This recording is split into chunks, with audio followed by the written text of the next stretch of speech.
Probably my last class, eh?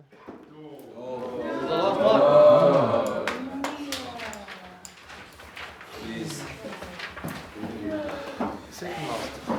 Tuesday's paper over there. I think you might just put a chain there to this thing. I've got to do it. My daughter will be very upset. Especially my daughter. My sons will be okay with the Omar there, but my daughter will be upset. She'll hunt you down at her age.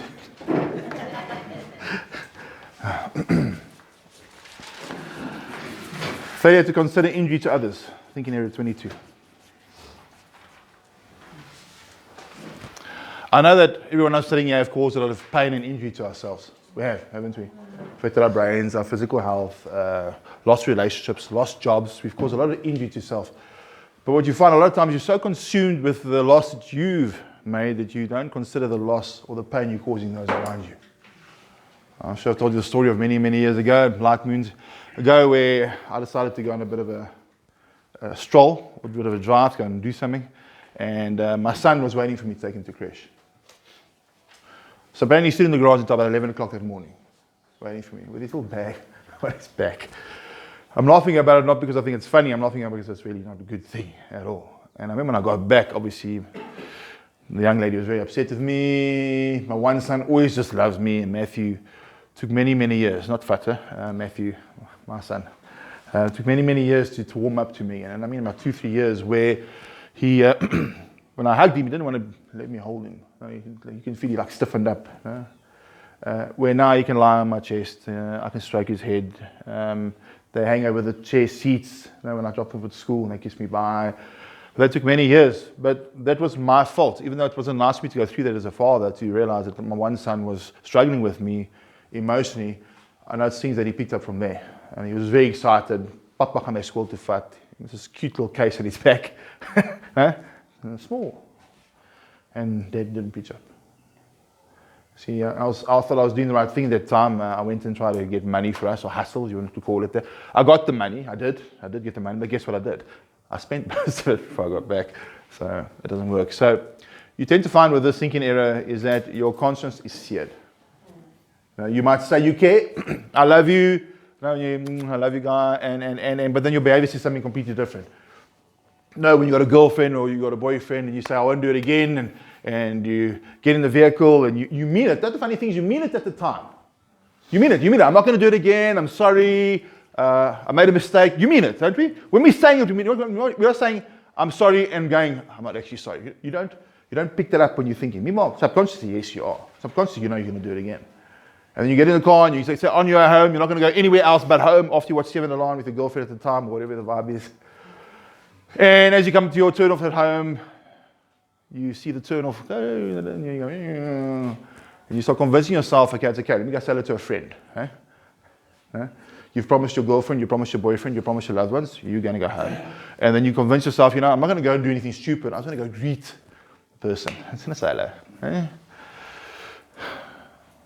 And then you get there, and you say hello for most of the night.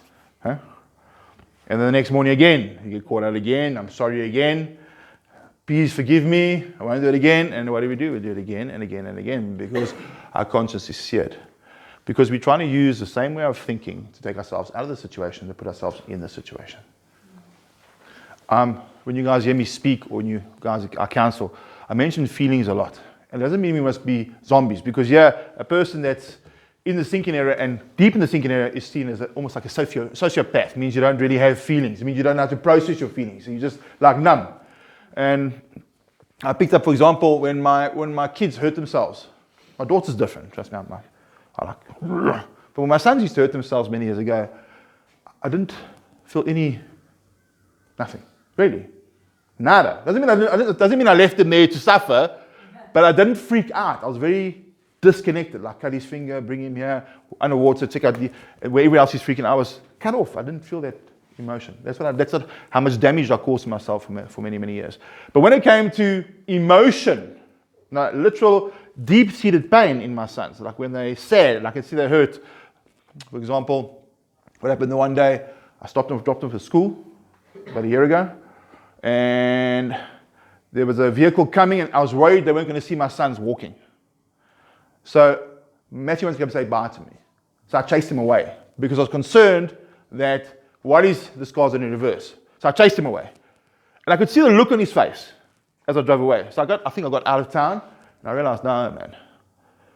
So I turned around and went back to school. I went and found him on the school grounds, and I called him back, and I called Ethan back, and I said bye to them. Understand? So I could see that you become a person of empathy. Empathy meaning, we use the word of empathy, the ability to understand and share the feelings of others. The ability to understand and share the feelings of others. A lot of times when we are in this state of mind, that we aren't able to relate to what other people are going through. We're only concerned about what we are going through. And the big thing with being in that state of mind is that you're full of condemnation. You're full of hurt and pain and. And I wrote down some here. There's a difference between condemnation and conviction. Condemnation, when you've got condemnation, you can easily say sorry. When you feel bad for what you've done and you're in trouble for what you've done, you can be very sorry. I've seen it here many times. People get dropped off and mommy and daddy is upset and they're crying and they're very apologetic. You know? Very, I'm sorry. And as soon as they start feeling better about themselves, what happens? They start acting up. They don't want to be here. They just want to walk away. Life's unfair. That tells me that is condemnation. At that point in your life, it was condemnation. You felt bad for what you've done, but you're not willing to take responsibility for what you've done. That's the problem with the thinking error. When you're held accountable, you go, oh, I'm sorry. But when you're not held accountable, when things start getting better for you, you don't care about the loved one that's concerned about you when you get out. You don't. You might say you do. Like, I need to go home and work. I need to go and do this and do that. Man, did you only know that when you arrived here? Hey? I find it amazing when guys go, Ralph, I've got to go work. I've got to go be a father. Duh. Didn't anything happen? What happened? Did you get like a revelation when you arrived here on the doorstep? So you start feeling better. You get I'm just going to do these things. Yes, I know. But understand something. You knew this before you came. Yeah. You knew this before you came. So there's often an issue with your processing. There's an issue. And you need to learn what it is. And you need to empathize and understand you're doing this not only for yourself, you're also doing it for those around you. Remember, big picture thinking. When we're in full-blown addiction, we're on small picture thinking. Small, itty-bitty picture. Hey, quick fix now, feel good now. Isn't it? So it's all about. I'll take him to school twice tomorrow. No? Doesn't work. School twice. Imagine I think I'm mad. Eh? Take him to school, and then come pick him up and take him back to school again. What are you doing? I'm trying to make it up to him. That doesn't work like that. That day's gone. It's finished. So this failure to consider injury to others is a selfish behavior. It's all about yourself. Have you heard of this funny word called sin? Who likes that word, sin? It's sin city, sin. How do you guys understand sin? When you do evangelical work, when you get born again and you work with the churches, one of the things that always stood out to me is if you spell the word sin, it's S-I-N. Sin is all about what? The middle letter. I. If you want to know if you're living in sin, if everything's just about you. If you look at all these thinking errors, it's just about you. And we don't understand and we don't realize for us to walk in recovery, we need to restore the right relationships. And if you're selfish and you keep sinning, it's just about you. You can't form the correct relationships.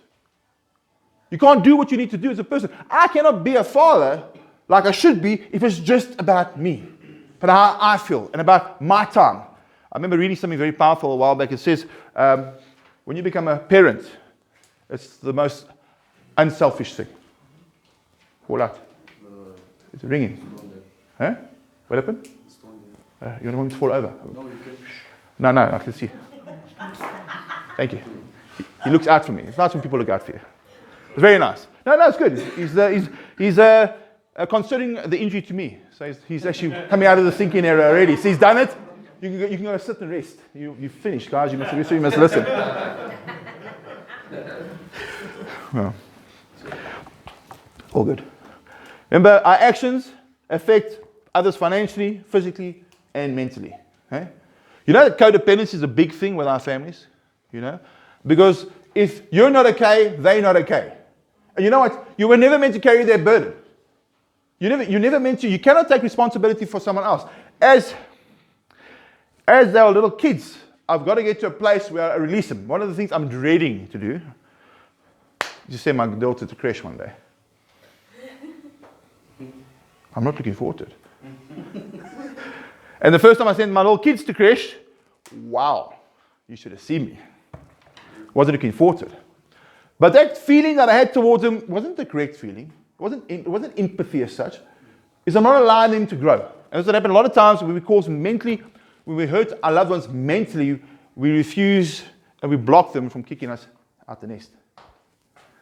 So every time they kick you out, they kick and they grab you, pull you back in again.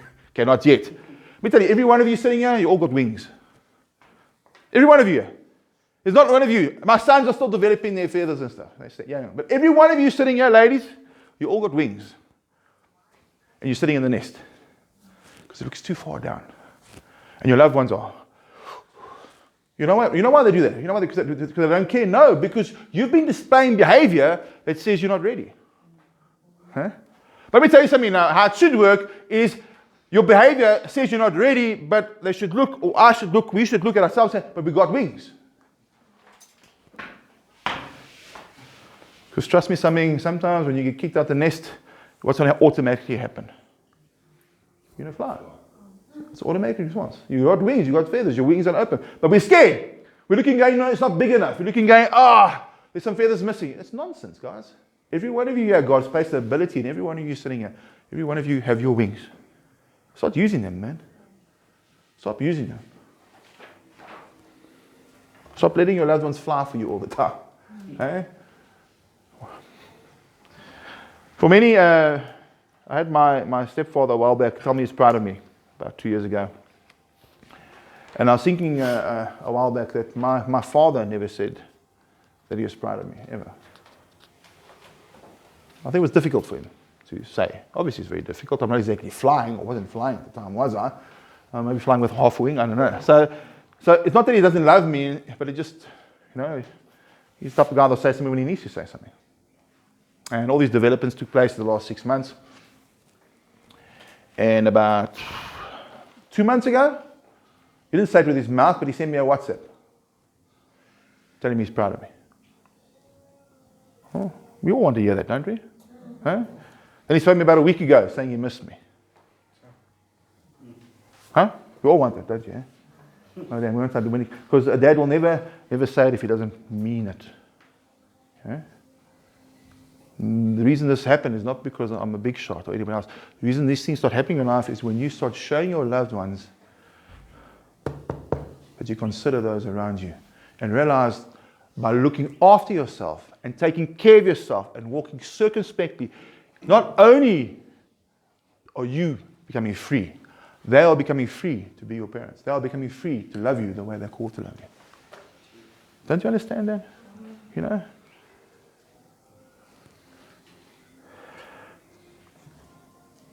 Another thing, when we carry on this way, our consequences start affecting those around us. See, when we're still very young, consequences is our hangovers, consequences is we ran out of money, but when we get older, we start taking a lot more from our loved ones than we should, and our consequences start affecting all those around. I know a young lady that's been to rehab so many times that her husband finally divorced her, and he spent, I think, 2 or 3 million rand on her rehabs. Jeez, we're yelling so hardcore. Someone wasn't. No. I was speaking with passion. Huh? And you still want more. 2 or 3 million bucks. We've had people come here where they actually come from opulent families, but the families aren't opulent anymore. Because of just taking and taking and taking and taking. You're so consumed by your own pain. This is someone I bring across. Look at Adam and Eve. Adam and Eve, when they did their thing, they didn't think the consequences of what would happen if they did not listen to the Lord. They were only consumed with themselves. Adam was only consumed with Eve, and Eve was only consumed with the knowledge that she could receive from eating of the fruit. They didn't take in consideration what the effect would be in the rest. Saul, the King Saul, when he did not listen to the instruction of the Lord, when he said, take everything out. Remember the Amalekites? Just settle it. You know that if you read further in the Bible, the Amalekites were one of the biggest thorns in Israel's side. They continuously, they were captured the whole time. They were pests. They gave the Israelites so much hassles because Saul did not consider the injury to others. A king. Then you got King David. Okay? King David doesn't go to war, right? Looks over the balcony, sees obviously a very beautiful woman. That beautiful woman happened to be a wife of one of his mighty men. Okay? When he did all that, he did not consider the pain. He's only about the pleasure for them. He did not consider the pain that would be caused. The guy died. He had to have the guy killed, so he didn't find out. Then the first child he had died. Okay? Then Absalom and all these other oaks went on. But yet again, I'll say again, but yet he was a man after God's own heart. Because he started taking responsibility for what he did. And because David took responsibility for what he did, when his son Solomon took over, they never had war. You know that? They never had any war. All the kings respected Solomon because of what David did. Never had war. When Solomon died, crap hit the fan again. Because Solomon decided to start doing the wrong thing. But they never had war because David considered, and I love this one saying, it says, a man that plants a tree knowing he'll never see the fullness of the tree is a man that understands life. Hey? Let's say it again. A man that plants a tree knowing you'll never see the fullness of that tree understands. Women as well, you can also plant trees, I'm sure. Understands the meaning of life. You know when you get to a certain age, and I'm almost getting there, that instinctively you start becoming generative. What I mean by that, you start considering what you're going to leave behind. Automatically. But today's society is confused us so much that you've got people that, even at that age of generativity, where they've got to consider the next generation, they're only self-consumed. They're corrupt. Only care about themselves. Decide to marry an even younger woman. Okay? That's not generative. You're only thinking about yourself. Look, I'm not saying it's wrong altogether. I'm just going to say the person, when you get to a certain age, you've got to start thinking about the rest, not just yourself. So, I hope I'm not getting really old right now, but I woke up in the morning going, I've got to make sure that whatever happens, wherever, by God's grace, I live many, many more years, but I've got to make sure that I do my part for the next generation. And not just my kids. You guys? Where I'm going now? And you cannot do that when you have no empathy. Condemnation, if you want to know if you're full of condemnation, you're running away from God. If you're full of condemnation, you run away from God. You don't want to read your Bible, you don't want to pray, you don't really want to talk to Him, you don't want to go to church. You'll find all kinds of that. That's when you know you're full of condemnation. I don't care if you've got a great excuse for not going to church. I'm telling you now, look carefully in your heart, there's condemnation. Why? Because you're running away from pain. You have empathy, you're running away from pain. You don't want to feel the pain. And guess what starts happening? The pain still exists. You're going to start getting sick. How sick have we gotten over time? Because of the pain running away. Well, how sick have we got? We've never gone and said, okay, look, we're full of pain, help me. We got sick, isn't it? And we started using the wrong medicine. We started going to our own pharmacists. That's condemnation. Remember, the abuse, the drug of choice you used was a fruit of something a lot deeper. That's a fruit. That's not the root. You come here, okay, I'm not going to, listen here, that's not enough. You're saying I'm telling you that's not enough. Because if you're not running to Him, you're still full of condemnation. You're still sick. And you're going to use an aesthetic for the pain. Because you're scared of it. You like feeling pain. Anybody? I got a shot the other day in the kidneys. Woo! It was painful. But I went again. Never been shot in the kidney. He's got a kidney shot before. Anyway, doesn't matter what. You got this huge something burst open inside of you. It's horrible. So then I ran away. No, got back in. Is that where it's supposed to be? Sometimes you get a shot. You'll take shots, people. If you get into a battle or a war, you've got to be completely in denial if you think you're not going to take a shot. That's the problem sometimes with us. We don't want to get into the war, into the battle, because we don't believe either, number one, can't hit hard enough. We can't fight back hard enough. I had dreams for many years where I'd fight these things, and I'd fight them, and they couldn't get me, but I couldn't hit them hard enough to leave me alone. And I remember in my dreams, I'd run, and I'd jump, and I'd fight, and they're always there, hit like 4 or 5 times, they back off, and I run, and I just get tighter, and tighter, and tighter, and tighter. You like that, How many of us are in the same boat where we feel we just got hit hard enough? We don't believe in ourselves enough that we can fight, that we should fight. And another reason we don't like getting into the ring is because we don't like taking a shot. Okay, I know there's some guys out there that love shots, but I mean it, they're into it. We were standing next to a famous coach. I was going to go in train, and he stood next to me, and he's smiling at me. I said, hello, no. And he said to me, Ralph, I love to fight, man, especially in the street. It's such a rush. And you look at him and go, whoa, this guy's being very serious. So he enjoyed it, but he understood the game. He understood how it works. That's what happens in life. You're a soldier, guys. You're a soldier, ladies. You're in a war. And your war's for you, for yourself, for you to be the person that God's called you to be. Let me just throw some eyes at you. We must bear good fruit. Am I right? Have you ever seen the apple tree outside eat its own fruit? Anybody seen that before? Anybody? Seen an orange eat its own oranges? Right? That's it. That's what we do. That's what we do with our lives. We're only about ourselves. We bear fruit for ourselves. No. The fruit's for others. Hello? When people are around you, what do you give them? Rotten fruit? What do you give them? When they're around you, what do we give the people? What do we give our parents, our loved ones, our sons, our fathers? What do we give them when they're around us? What do we give them to eat? Some of us have no fruit on us. And guess what we do? We take all of their fruit. Their money, their time, selfish relationships. A girl or guy, you just take. It's not about that, man. So you get into a place where you give to one another. So yeah, me and you become friends. We give to one another. We're good for each other because I build you up and you build me up. Guess who's building me up? You are, because you're feeding me good food. And me, vice versa. Yeah? You have no fruit. You eat all your fruit. Your fruit's rotten. Conviction. If you don't know if you're full of conviction, you're changing your life, you're running to Him. We say it even heavier. You're running to the pain. You're running to the pain. Why? Because He's the one that can heal you. Here I am. I'm full of pain. I'm doing the wrong thing. But I know you can heal me. Or run away. I don't want to feel the pain. I don't believe I can be healed. I believe I'm supposed to be this horrible person. Remember, everything that comes out of you, all the bad things we've done, have come out of us. It comes out of us. It says in the Bible, nothing that comes into you defiles you. Nothing. Because you had a hot dog today, it doesn't defile you. It's what you let come out of you that defiles you. And it speaks about in the Bible, it says murders, adultery comes out of us. Oh, it's your fault. No! You've allowed certain things to come in, you've processed that certain thing, and you decided to react this way, and these things come out of you. Now you're going to blame everybody else around you instead of taking responsibility. Run to the pain, because when you run to the pain, you're trusting God to heal you. And a lot of us are full of pain here because of the past mistakes. We made a mistake yesterday. No?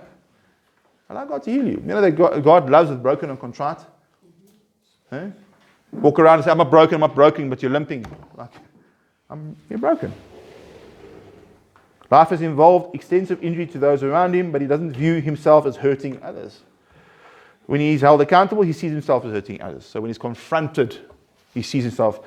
But in spite of that, he can witness tears, physical and verbal resistance, and even physical symptoms of injury and still deny that he has hurt someone.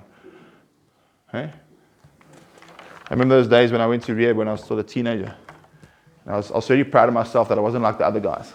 Ever had that? Ever experienced that? Go to rehab. Guys, I've been to rehab more than once. You go there and you're like, ooh, at least I'm not like that guy. At least I'm not like that guy. You hear about all these stories of what they use and what they do. I'm not like that guy. Let me tell you something now. If you don't turn yourself around, you'll be that guy. I remember being proud of myself for not doing certain things. My man, I've now done almost everything. I can't do this anymore. Everything. Develop empathy and sensitivity to the feeling of others. Consider the impact on other people. Inventory the cost to victims. Develop and experience self-disgust for injuring others. Like, really be sorry for hurting someone, man. Don't go grovel at their feet. You know, who's hurt their parents here? Anybody? Just by your behavior. Hey? Who's hurt a loved one here? By your behavior. Okay. You can go and grovel at your feet as long as you want. It's never going to heal. Give them healing. Never. What will? Change your life. I remember Lawrence did a class the one day. I think none of you were here. No. I've been here long, eh? Anyway, what he did, his class was like 2 minutes. I'm not going to do what he did. I'm going to tell you what he did. And he's doing one of the thinking errors, and he had a plate in his hand. Yeah. And he threw the plate down like a Greek. And he said to the guy, say sorry. So the guy said sorry. He said, is it fixed? No. You like that one, eh? And he said, class is dismissed. Literally. Sit down. Okay, guys, dismissed. What the? But if you look at what, but that's what we do. Sorry. See, the plate's still broken, brother. How about cleaning that plate up? How about working hard enough to buy another plate? See what I mean? Start changing. God gives the opportunity to do right by this. At one stage, you just take. One of the nicest feelings as a man, to be able to take care of your family. It does something for you. You can do what you need to do. And you don't have to have everything, but just being able to, okay, they need to go to school. Or they need to, just being able to do that. But that takes time and it's a process. And what we do, we throw all our time away chasing things that aren't going to do us any good. And then we get sad because we can't do what we need to do. You can do what you need to do. Just start letting go of those things. There's one saying I used to tell the one guy, I like it very much. See, for many years of our lives, we've been fighting the wrong battle. We're fighting the wrong fight. God's saying, fight there. You go, no, I want to fight here. No. You need to fight there. Because when this fight's over, the wrong fight, you go there, you're tired. You've got to fight that fight. So, while you're here, why don't you discover what fight that fight must be? Maybe that fight now I can tell you right now what that fight should be. That fight should be to change the way you think. Change the way you perceive things. Today. But today you spent $1,000 on drugs. Really? I'm not so bad. Huh? You gave like a $50 meal, maybe R2. You gave like $2. Huh? You shove everything up your nose and or in your arms, whatever the vibe is, and you rate yourself as a good person. No. It's not what you do. What you do every now and again is a potential you. What you do most times is you. But you can change you. You can change how you respond. And it starts, now. We see this thing sometimes as below us being here. Like, it's not below you. And I'll tell you guys over and over again, master this place. Then you're ready. It should become a breeze for you to be here. It should become a breeze. I'm not saying you don't ever get upset but you should handle it. Then you're ready. There's a young man, I don't know if you remember Bradley, came in the testimony a while back. I'm going to mention him here. Maybe, I don't know if you'll see it, but anyway. He came here and, did well, got it together. And then he went on a weekend. He made a bit of a ruckus on his weekend. So his family was upset. So much so that they said he was on his own. He was this duck. And obviously what happened was instead of him being sorry, he said, whatever. And I freaked out. But somehow God gave me wisdom in the situation and I was able to repair that breach between him and his dad. And he continued. And it came to the end of his 6 months.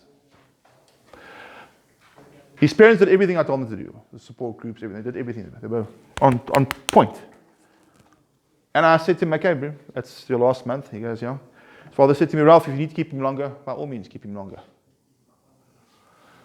So I remember looking at the young man saying, okay, you're going to stay another month. Some of you guys go, you freak out when it happens. You know what he did? Without even flinching. Not a problem. Not a problem. But when I looked at him, I could see that he meant it. I've had guys here before going, Ralph, whatever it takes. You can see he's laughing, huh? Whatever it takes, and I go like, no. So, no, what? So guess what I did? I let him go. He was here a little while back giving a testimony here. He's one of the facilitators with Mighty Wings. And he sent me pictures on the weekend. Very tall guy. Big time CrossFit. Sent me pictures on the weekend standing next to a guy called Brad Binder. Who's a Brad Binder? Huh? Yeah. Standing next to him. Makes the guy look small. He's a very small guy, Brad Binder. And the next picture I see is him and his dad. Together. You can see they're happy, man. It's years. I think it's 3 or 4 years now. Next picture I see is Brad Binder's motorbike. So I said to him, very nice, man. You make it look really small. I know you're standing next to, but where are you? Guess where they are? Italy. His father took him to Italy to go see Brad Binder.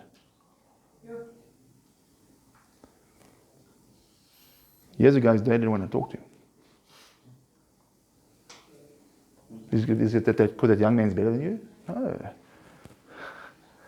Listen. Do what you need to do. Yes, it's frustrating at first. But you keep doing day by day what you need to do. Sure, man. You can maybe be standing next to Brad Binder. No, exactly. But you hear where I'm going with this. Eh? Do what you're supposed to do for year, and one day you'll go to Potch. I don't know. Eh? Do what you need to do, and one day you go home. Do what you need to do, and one day you have your own home, because many of us here don't have our own homes. I want to go home. Oh, really? How long have you been staying at home for, brother?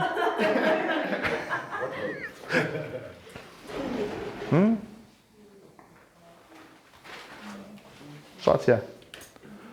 Starts right here. Okay, bye. Close your eyes.